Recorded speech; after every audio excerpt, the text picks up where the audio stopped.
В Магасе сегодня состоялось торжественное мероприятие, посвященное празднованию столетия судебной системы Ингушетии и 30-летию образования Верховного суда республики. В зале собрались ветераны судебной системы, люди, которые стояли у истоков образования главного республиканского органа судебной власти, судьи Верховного суда России, председатели Верховных судов регионов СКФО, руководители министерств и ведомств. С важным событием собравшихся поздравил глава Ингушетии и вручил отличившимся в работе благодарности, грамоты и юбилейные медали «100 лет ингушской государственности».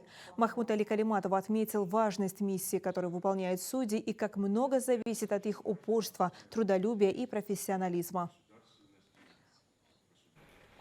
От всей души хочу поздравить вас с столетием судебной системы Республики Ингушетия и 30-летием Верховного суда. Хотел бы несколько цифр предметно назвать работу именно судов в целом республики.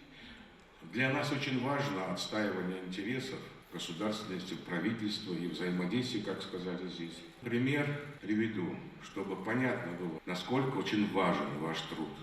Судами возвращено в казну 672 гектара земельных участков, ранее выбывших государственной собственности.